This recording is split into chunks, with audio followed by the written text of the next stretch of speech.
Hello, I'm Rachel Richards and welcome to Teenagers Untangled, where we combine research by experts and ideas from other parents to solve your problems. As a parenting coach, I saw the incredible power of getting people together to share ideas and support each other. So welcome, pull up a chair and let's begin. On today's show, we start at the very beginning by having a rummage in your own parenting toolbox. Where did your skills come from? And how useful are they in dealing with the child you have? Also, we have a section called Tangling with Your Teenager, where we deal with listener problems. And this time, it's how to get your teenager to do something you've asked them to, like tidy up their room.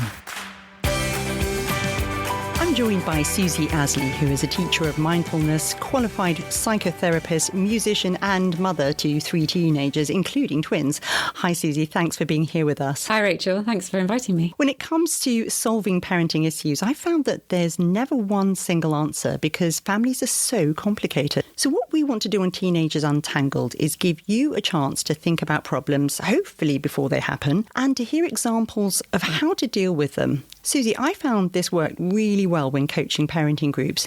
Is it something you use in mindfulness? Yeah, I do. I much prefer teaching in groups. I think it's a much better way to learn. I do one-to-ones as well, which is also, a great way to learn. But if people can come to a group, I find the learning is it just normalizes stuff. So if I teach something to somebody, they can learn it. But if somebody in the group says, oh, yeah, I do that too, then there's a collective sigh where people go, oh, yeah, then it's okay. They feel more relaxed about it and they're more happy about sharing the experiences. Yeah, normal stories. When it comes to my own parenting, I'd had some experience with having stepchildren, but as Dr. Eric Sigmund, the psychologist, told me, it's rather different from raising your own. So beyond how to feed and change my baby's nappy, I hadn't really focused on my skills. Susie, were you better prepared?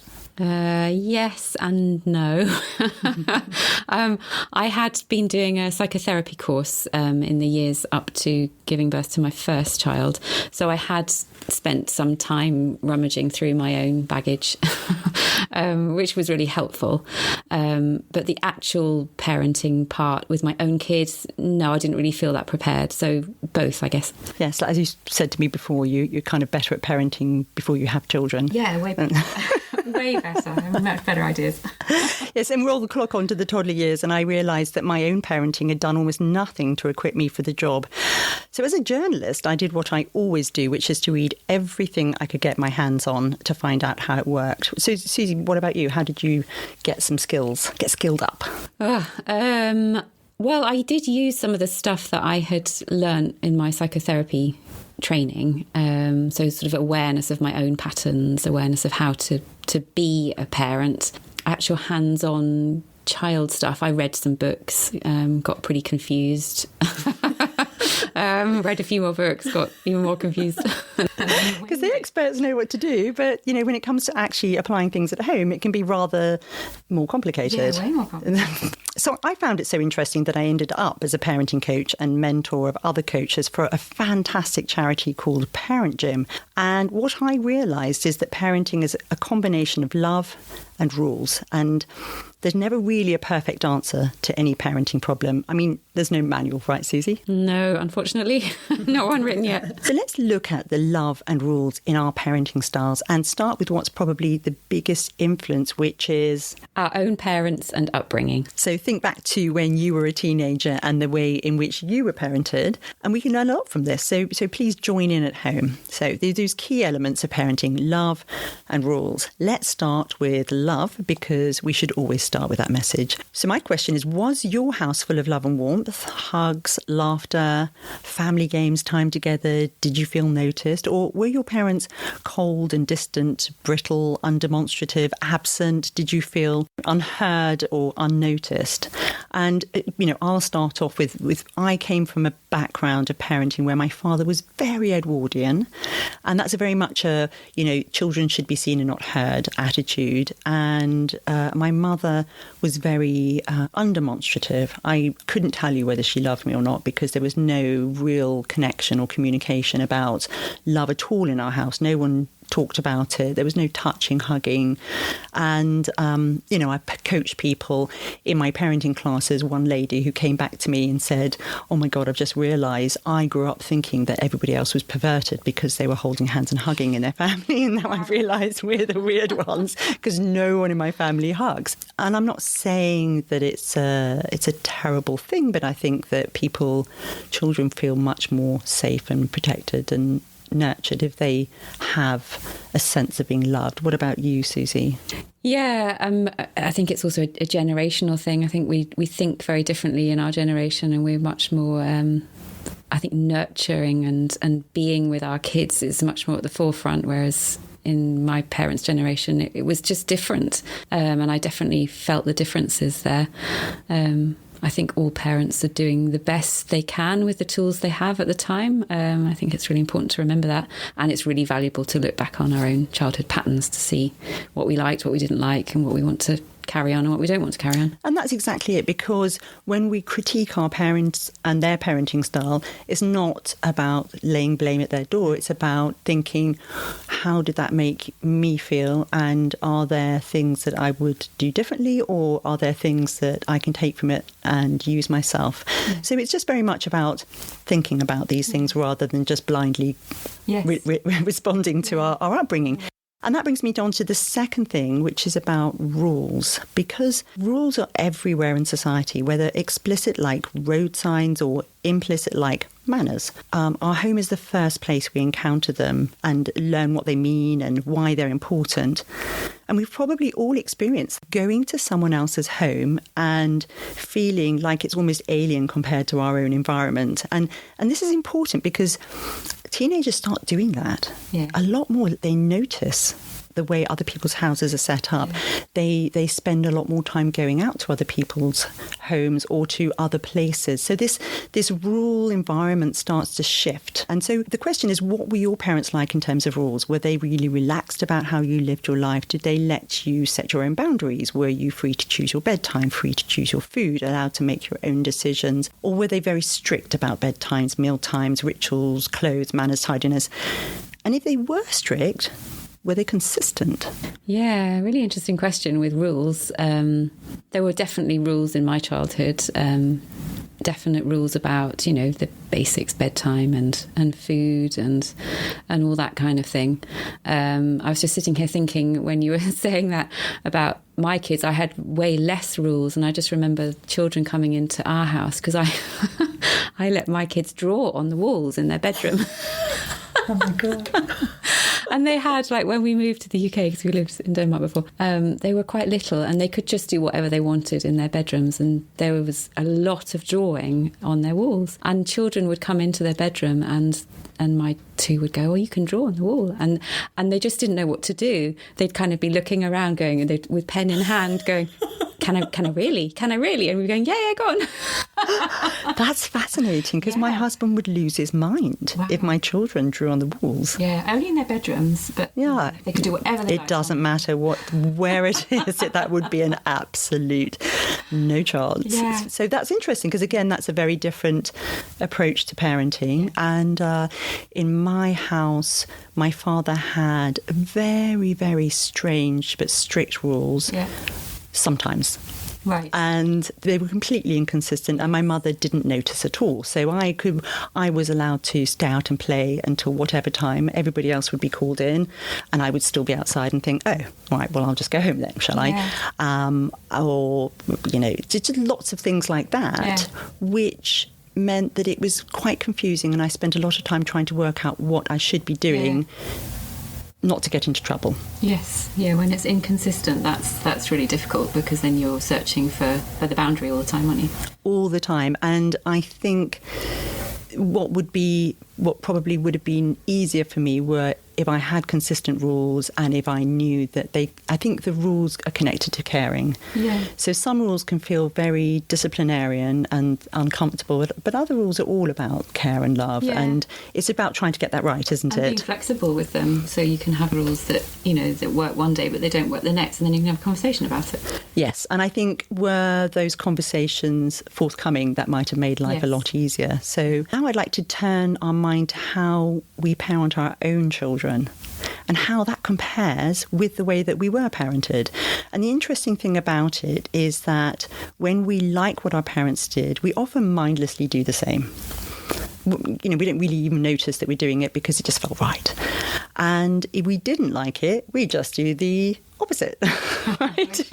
Always the best. Isn't necessarily the best way. And I suppose what I'm getting at is that neither is necessarily the right decision, because neither is necessarily a decision. And our parents were coping with their roles in a very different world from the one in which we are now having to operate. Their life was very different. Maybe their techniques aren't even relevant anymore. And when it comes to bad parenting, just doing the opposite isn't necessarily going to help your children, because when we react to our bad parenting, it's often about us. The way we're parenting is not about the children that we've been given. It's about, trying to unravel the anger that we felt from the way that we were treated. Yeah, I think most of parenting is about us. Interesting. Which can be quite annoying because it's us that have to do the work. I think if we don't tune in to and become aware of who we are as people, what we value, what we think is important. If we don't know that, then it's very difficult to know how to parent. And I think when there's imbalance in the children or in the dynamics, then it usually comes back to us. Interesting. which is a different way, I know, of looking at it. But I find that to be true in my home. When I'm out of balance or things are difficult in my personal life or whatever's going on, whatever, it doesn't really matter, then that manifests itself in the kids somehow. So we're really parenting ourselves when we're parenting our children. Yeah.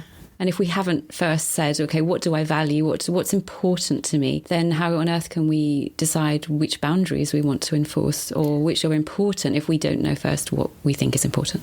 And what's even more complicated is, you're a single parent. Yeah.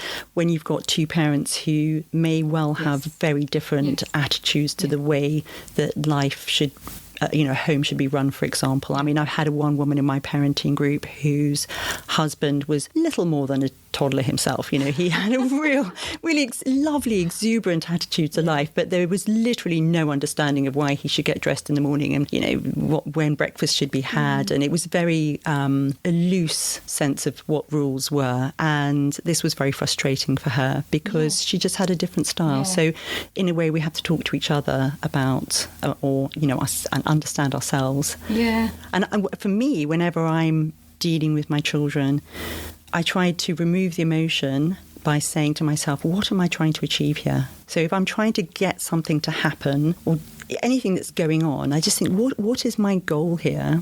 And it always should be to raise competent adults, people who are capable of coping themselves. So if you strip away everything else and you look at what you're trying to get them to do, the question is this going to help them? Yeah. Is the way that I'm telling them they should do this helping that to happen? Yeah, I think the kids are always competent. I think they really are. There's we lived in Denmark for years, and there's a brilliant man called Jesper who wrote a book, The Competent Child, and his approach is very much children are competent. They need guidance, they need help, they need assistance with sort of the dynamics of the family and all of stuff like that. But they're innately competent. So, for example, when a kid is struggling with something, or there's an argument at home or whatever it is, they're trying to tell you something. So it's sort of tuning into that all the time and trying to work out what's going on rather than an agenda. Interesting. And as you'll hear, Susie comes from a sort of a more, what would you call it, Northern European framework. I'm English. Yes, exactly. And so it'll be lovely contrast to hear the different way that things are perceived from Denmark, for example. Yeah. We'd love to hear your thoughts on this segment. Was there anything about the way you were parented that really helped you? Or are there things you are struggling with because you don't feel your childhood equipped you for this stage? Our email address is help@teenagersuntangled.com. Now, this next session is called Tangling with Teenagers, a chance for us to take a particular problem and try to offer you some solutions. We've already been sent some excellent questions, ranging from ones about sex and drugs and how honest you should be about your past with your teenager, to whether they should be allowed to, sleep in at the weekend. Now, Natalie wrote to us saying, my son drives me mad because I've asked him a million times to put his clothes away and he never does, or does some, but not all of it. What can I do? I'm really fed up. Susie, what do you think? Well, I think it's very much dependent on what your own boundaries are and what your own way of living is at home, because our house is can be quite messy. And there's the drawing on the walls for the start. Yeah, there's a theme here, isn't there? It clearly bothers this lovely mother who's written in that it's messy, so that's a thing for her. It's clearly not an issue for her son. So maybe how can she manage that in a way that closing the door or not being bothered by it, or asking herself, how important is it? Pick your battles. Is this really important, or is this something I can let go? Absolutely. And we've had some really great responses, and they vary a great deal. There are the punitive ones, like linking a tidy room directly receiving pocket money. Some have changed the Wi-Fi password and allowed them to have it only once the room was tidy. Someone put everything in a bin bag and hid it with the threat of it being thrown out unless it was put away. I mean, my daughter said, oh, well, just offer to tidy up for me. I'll do it instantly, because she can't bear the idea of me going in her room and going through her possessions. I've even seen the suggestion that having a door on your bedroom is a privilege and not a right, so the door should be removed until the room is tidy. Yeah. But those are all punitive measures. Yeah. You saw some thread about this, didn't you? I mean, I don't think I've ever asked my kids to tidy their bedrooms. It just is, I feel that's their space and they do what they want with it. And eventually, when it's grim enough, they do something about it. But I did read something, I think it was from the States, and it was very funny. And it was families who got fed up, and it mattered to them. They wanted these bedrooms to be tidy for whatever reason. And they recommended putting black rice down because it looks like mouse droppings. It looks really like mouse droppings. And then the teenagers would freak out and go, oh, how disgusting, and clean up, which is funny. I mean, worth a try. Well, if that bothers you, if having a messy room bothers you, then yeah, go for it. But maybe it's not the most important thing in the world. Maybe it's not. And I mean, for some people, they just say, this is not something to stress about. Why don't you just shut the door and ignore what's going on in the room? And others said the child may need help with decluttering and support in working out the best way to put things away. So, they haven't developed the skills yet on how do I, rather than just dumping something on the floor, is there a peg for this? Yeah. Is there, how would I manage my wardrobe and my storage facilities to ensure that they're used, appropriately? One parent pointed out that some people are naturally tidier than others, and being given the sense that you are constantly a disappointment or not good enough is very debilitating for children. Yeah. And actually, let's be honest, nobody is going to have on their gravestone, she had a tidy house. That's how little it really matters in the grand scheme of things. But I think your point about checking our own feelings about these things is really at the crux of it, because I had my older stepdaughter living with us for a while, and she's absolutely adorable. She's, very, very capable. But the room was just, it used to make me cringe every time I walked past the bedroom. And I wouldn't go into my teenagers' bedrooms or my young adults' bedrooms and expect to go and go through anything, because I do think it's their space, and I think it's important to respect that it's their space. But the coffee cups had gone. There were no cups left in the cupboards, and I kept saying to her, could you please just clear up and bring the stuff downstairs? And eventually I lost it with her, and it wasn't a discussion, let's put it that way. And actually what I managed to say to her was that I think the word they use nowadays is triggering, because I come from a chaotic household where, tidy was never what it was. It was just, and I found it very stressful as a teenager, and I'd never really learned how to tidy up. It just reminded me of that. It made me feel really upset, and that there was no respect for the way that I decided to set my house up. Yeah. And when I explained that to her and said, what's happening is I'm looking at you thinking you're disrespecting me because this matters to me. it was a transformation, because she could see why, and that it was about not about me trying to impose something on her. It was more about a need that I had inside me, and I think, and she maybe had no idea. Exactly, and I think that's why in every single situation the communication's critical, and that you have to sort of work out first why it's so important to you, so that you can then express it properly to the child, because as you said, that seems not to matter to them. No. Why do I need to pick this stuff up? It's not bothering me. It's not bothering me. It's my room. The point? But actually, I remember somebody saying to me once, it's much easier. Life is much easier when your room's tidy. Yeah, but my kids, I think my children are very different with how they have their rooms. I have a daughter who's super, super tidy, and has a massive, mega organised room, and I wish she'd do the whole house, really.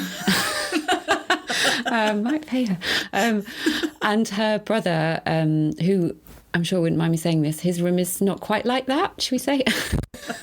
But he does reach a limit. Like, he'll reach a limit where he can't find anything, or he's got the wrong clothes, or they're not washed because they haven't made it to the washing basket and he needs them. And then he'll give it a blitz. So he reaches his own limits and then, self-regulates it.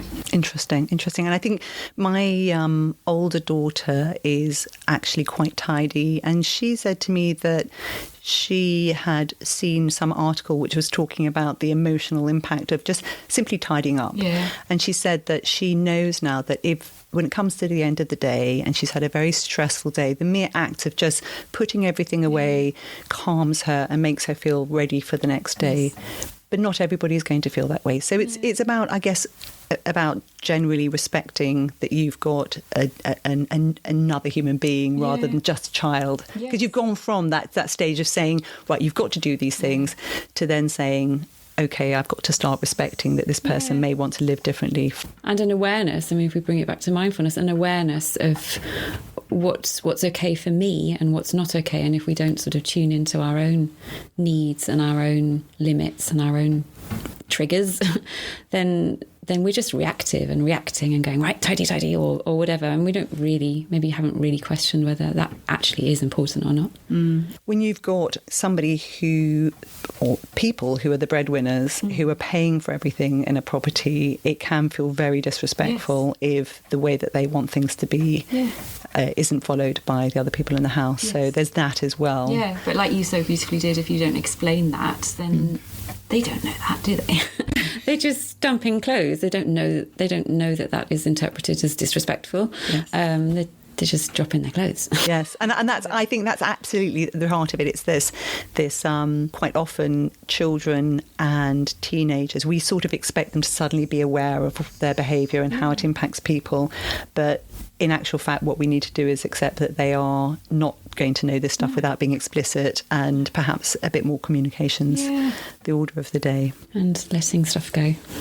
It's fascinating. I'd love to know if any of you have another suggestion or any more ways in which you've tackled this topic. Do you care? Do you care about whether your children have a messy room or not? In our next session, we are going to be tackling teenagers and alcohol, which is a massive, massive topic, and I'm sure we'll come back to it several times over. It's not going to be a one-hit wonder. And we'll also tackle a question sent in by Alex. How do I stay connected with my teenager when they argue and don't seem to want me anymore? My friend Natalie, not the one who wrote in this week, but she told me she feels like parenting teenagers is a process of mourning the loss of her babies and her own youth, and realising that they have more friends and fun than her. So, this is, again, some of it's about us, isn't it? We'd love to hear your answers to this question. Do you have any techniques or tactics that you've used to keep your children close and keep that connection going? Also, do get in touch if you have a question you'd like us to tackle. You can reach us by using the email help@teenagersuntangled.com, and we're on most of the social media platforms. Thanks for listening. Until next time, goodbye. Goodbye.